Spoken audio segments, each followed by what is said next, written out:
Hello and welcome to Big Picture. I am Vishal Dahiya, and today in Big Picture we're going to talk about Abraham Accords, which are aimed at normalizing relations between Israel and two Arab nations, that is Bahrain and United Arab Emirates.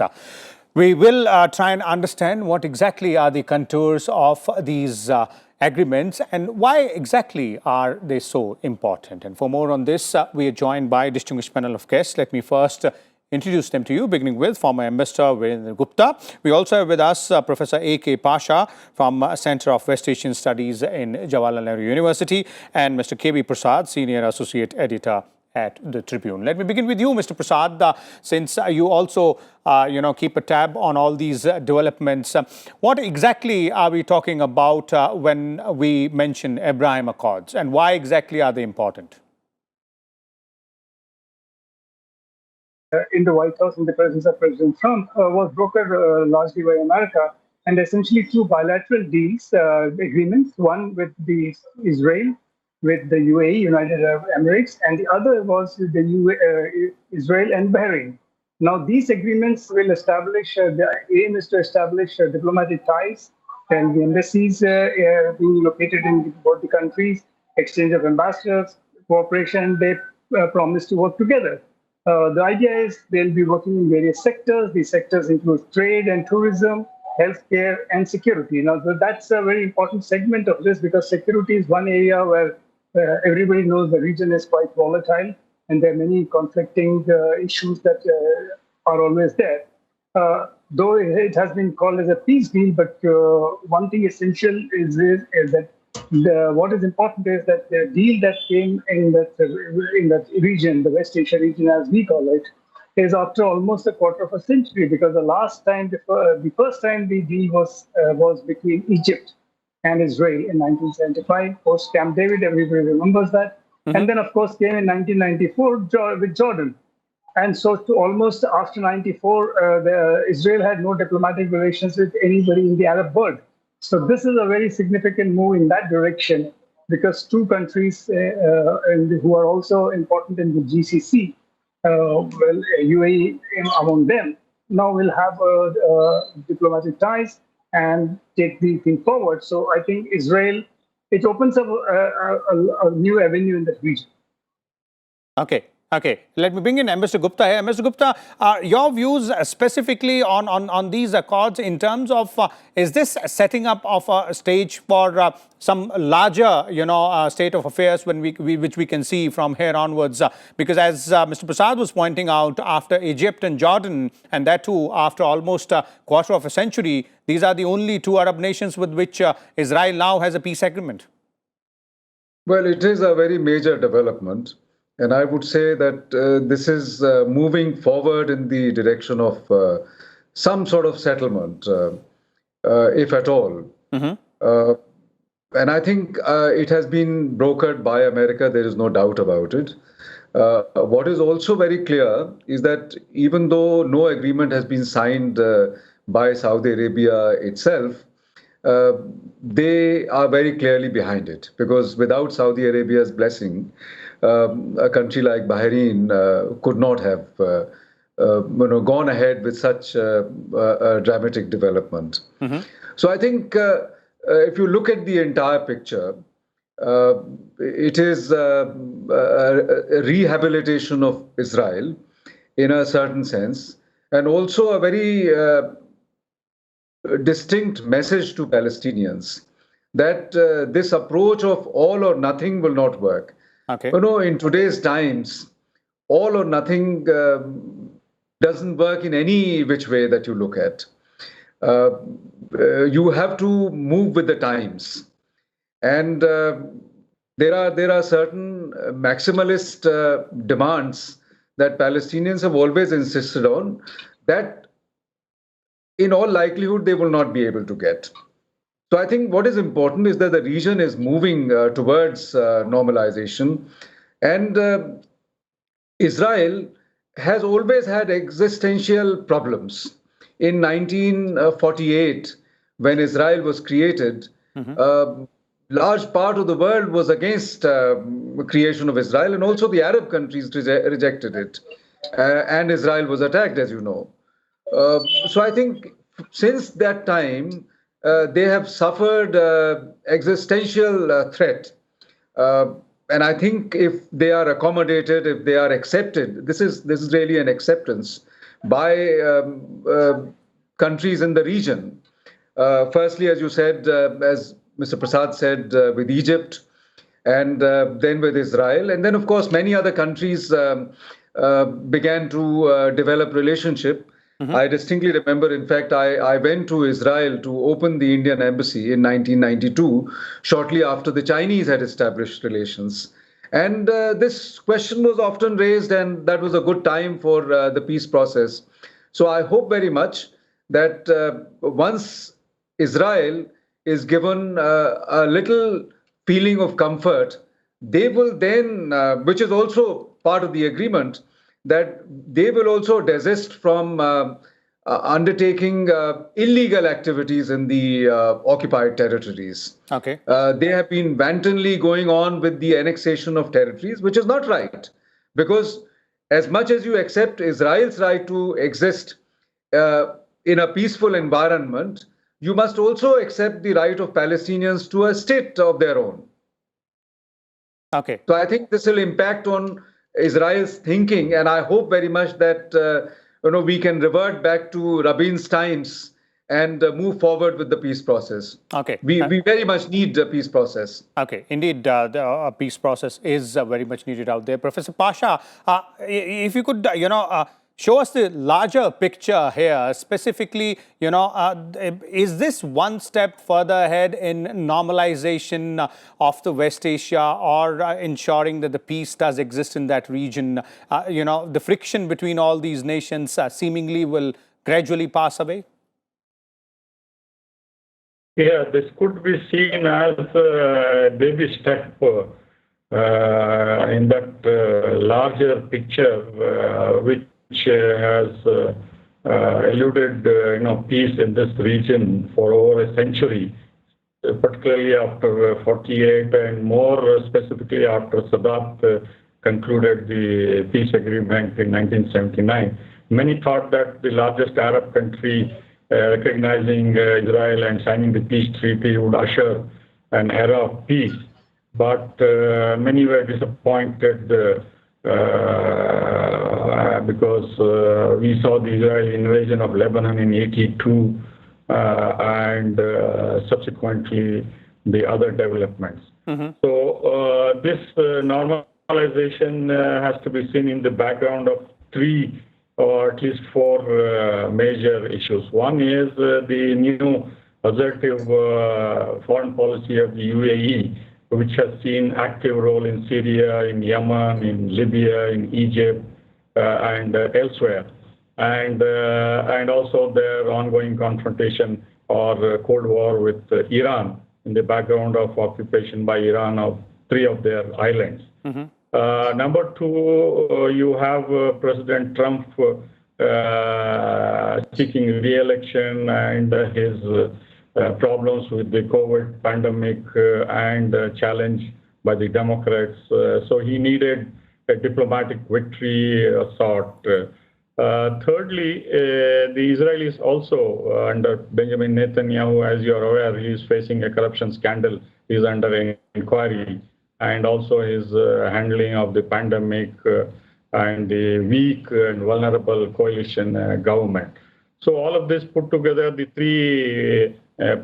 four parties had their own compelling reasons to look at this region afresh, given the assertive role of Iran, the newly emboldened Turkish President Erdogan, and what they have been trying to do to shore up Hezbollah, to shore up the Palestinian cause, sidelining Saudi Arabia and the Arab countries. So in that way, one has to see the domestic compulsions of these three states, plus America, then the regional players who are active now, who are trying to sideline the older players. So it's a mixture of domestic, regional, and global factors which have brought about this at this juncture. But I would still view this as a baby step because many more steps have to be taken to see this region enjoy peace, security, and stability. Okay. And after all, the Israelis now have realized that if America is in a withdrawal mood, they have to look afresh as being part of West Asia and also offer what they have done, that is postponing the annexation of part of the West Bank, which Netanyahu had threatened. Okay. So, although he has not given up his claim over the West Bank Israeli settlements. Okay, Professor Pasha, you mentioned how things does not become very fruitful after the peace deal was signed with Egypt in '79 as well. So, in that context, do you see other Arab states also following suit here after Bahrain and United Arab Emirates (UAE)? You see, the American president did mention 5 countries which are lining up. Probably he has in mind Oman, Sudan, or Morocco, or even Qatar in the lineup. But I don't see the possibility very soon because you see the ground reality hasn't changed much. In fact, it has given additional ammunition to Iran, to Turkey, to Hezbollah, to Hamas, and other critics. And also the vulnerability of the Israeli government is also there, whether it can really sustain the kind of promises they have made. And we are not sure whether Trump will get re-elected given the domestic developments in America. So in that way, you see, the fallout, which peace dividends, as they call, is has to be seen in the background of economic and security. But larger threat, which one might see, is the ganging up of Israel, Bahrain, and UAE. And the American military armada in the Gulf against Iran in the background of American threat to reimpose the UN sanctions after the Security Council rejected their bid to have the arms embargo extended. So, there is also this threat perception which is growing, that earlier Obama had prevented Israel from attacking Iran's nuclear facilities. But now Israel has reached the shores virtually of Iran, and it will be much more easier for Israel to accomplish its goals given the preoccupation of the American administration until the election. So there is this threat also, and also the olive branch which flows from the Accords normalization in terms of peace, the economic dividends for all the 3 countries. Okay. Mr. Prasad, would you agree with Professor Pasha there that for the peace dividends of accords like these, a lot more follow-up work needs to be done from both sides? Yeah, I think what he said, in fact, if you read a couple of newspaper reports or expert opinions, and even in Israeli press or people who study Israel very closely, they wonder the speed at which the accord was signed, because they also believe that a lot more work needs to be done. Probably, as Professor Pasha put it, this was partly dictated by the fact that the American president is going for election. President Trump is seeking re-election. And this is a very big, it's a diplomatic prize for him before the elections. Americans vote on November 3rd. Whether this foreign policy does make a change, because Israel has a big support in the US and has a very influence across American politics. That having been said, I think what's also most important here is to know, as Professor Pasha also indicated, Ambassador Gupta also, we all know it's an American broker thing, but what happens to the Arab Peace Initiative? That was the fulcrum of 2002, because the Arab countries had collectively decided to move forward for the Palestinian movement of nationhood. Now, will that be affected? Because now we have 2 countries joining. And as President Trump indicated, there are 3, 4 more or 5 countries ready to go in for such thing. So the collective thrust behind Palestinian, what happens to that? Is it crumbling? these are some issues I think will be looked at the realm of future. Okay. Okay. And Mr. Gupta? Yes. So, in your views specifically, a lot more needs to be done, as both Mr. Prasad and Professor Pasha is pointing out. It can't be just one peace accord signed, and perhaps we can assume that the peace dividends will start coming in, because we have this example of accord with Israel, with Egypt in '79, with then Jordan in 1994, but then things went awry from there as well. Well, it's an evolution. And I think it has very far-reaching implications. When you look at the broader context, if you recall, OIC was set up. You know, the Islamic countries were solidly joined together in their opposition to Israel, and that is why OIC was set up after '67. Now that, I think the unity, this accord has not punctured it. It has already started getting punctured. In the last few years, you see the division between the Shia and the Sunni. Oh no, that kind of conflict has brought about a considerable weakening of the Islamic front, as it were, against Israel. And this accord obviously, puts the nail on the coffin in a sense. Now, whether this will go on, yes, America has put pressure, and if America continues to put pressure, more and more countries will join.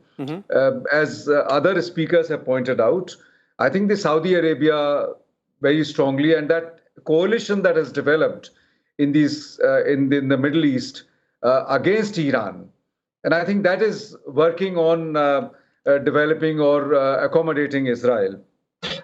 So I think one has to see it in that context. Another very important thing is that the Islamic countries were so far, Arab countries, they were united on the position that Palestine must get its pre-67 boundaries, that Israel must retreat to the pre-67. And I think anyone who's familiar with the politics and dynamics in the Middle East, I've served both in Israel and Egypt, and I can tell you that always seemed like a very unrealistic demand, if I could use that term. Likewise, the demand for the Palestinians to get back to their home, as in Haifa and things, those things were not going to happen. Israel was also not going to vacate the entire Jerusalem. So I think some of these, the Arab countries themselves will begin to weaken their position of support for Palestine. And I think what will emerge is a more realistic, contours of what could finally emerge as a solution. But a lot of work is required. Obviously, this is not going to end here. And my own sense is that in the next, whether it's before the elections or after the elections in America, I think we will see at least a few more countries. Oman is almost ready to come forward. Some other Arab countries might come along. It depends on who's the president. And one very good thing which has happened is that America has finally, after many years of having withdrawn or shown indifference, because unless America takes interest and unless America takes positive interest, moving the peace process in the right direction, things are not going to move forward. Okay. One more thing here, Ambassador Gupta, and that is from India's perspective, since you've served there both in Israel and Egypt as well. How would these developments impact India? Well, we have always taken a holistic position, a balanced position in the region. We have developed, we have a traditional support for Palestinian cause, and that has not weakened in any manner possible. In fact, Minister of External Affairs has again reminded the world that we remain committed to the Palestinian cause, and the Palestinians have a right to live in secure, fixed boundaries, a statehood. But we have also, in the last 26, 27 years, developed relationship with Israel, and this relationship has progressed to a very significant level, where we have considerable exchanges with them in the defense sector, in the security field, in trade and commerce, in high technology areas. So I think this is a relationship. Look, today, you don't work on ideological constraints. Every country trying to optimize its relationship with a host of countries to make sure that we can bring the maximum amount of benefits to our people. So if we have something to gain from the Gulf countries, we have about 9 million people living in the Gulf countries. So they are very important to us. We get a lot of our energy supplies from the Gulf countries. So the Gulf countries are extremely important. But at the same time, our relationship with Israel is also important. And I think we are doing the right thing by developing relationship with different countries and telling them that, look, our relationship with UAE is not at the expense of Israel. Okay. So if Israel objects to our relationship with UAE, then I think it is not right for you to do so. Okay. And likewise, so we are developing relationship with all the countries and remaining committed to the principle of our, how we look at it. So we are not abandoning our commitment to our desire to see Palestinians live in a secure and, clearly defined state. Okay. Palestinians need a state.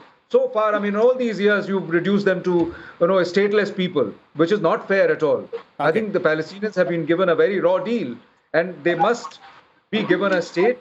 And, Israel must stop its annexation of Palestinian territories and East Jerusalem, in the West Bank, what we call the Green Line, and they're trying to fatten the Green Line. All of that must stop. Okay.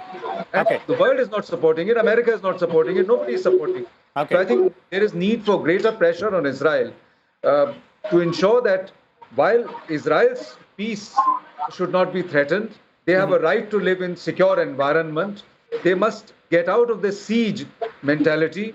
But Palestinians must also be given a respectable option of statehood. Okay, so both sides will have to make the amends there, and India certainly has made its stand very clear. In the past few years, we've spent a lot of time and energy on strengthening our relations with both Arab world countries as well as Israel.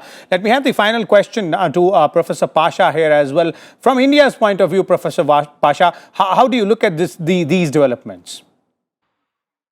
You see, there are 3 points. One is, until recently, the Gulf countries were looking towards Pakistan for a variety of issues, especially in the security sector. Now that, I think, is history. The Gulf countries, those who have offered relations and also those who have not, are developing closer relations with Israel. Not only in the intelligence and security field, but also openly importing weapons now. So that is a major development, because the Pakistani factor had bedeviled our relations with the Gulf countries. Number two, for quite some time, the Gulf countries have been sending signals for robust military, defense, security, intelligence cooperation with India.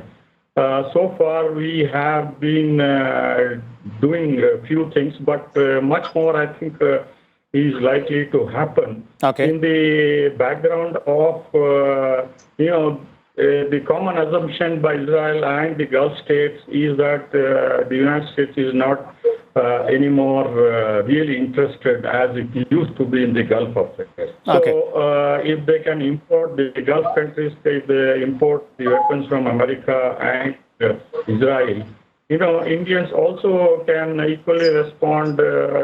We have already signed defense cooperation agreement with Qatar, with UAE, with Saudi Arabia, with Oman. So, it has to be operationalized, and this is a win-win situation, not only for us, but also for the Gulf countries. And we have robust relations with Israel. and growing relations with the United States, the military security field. So the coming years would see the security cooperation, enhanced intelligence cooperation, and it would safeguard our core interests of security of the Indian workers, our oil, energy security, trade, commerce, investments, food security, and other major issues in this region. Okay, there it is. Thank you so much, Professor A.K. Pasha, Mr. K.V. Prasad, and Mr. Virendra Gupta for sharing your time and views with our viewers as well on this very important topic. So there it is, all about Abraham Accords. We'll come back again tomorrow with a different topic and a new set of guests. Till then, keep watching Al Jazeera Television.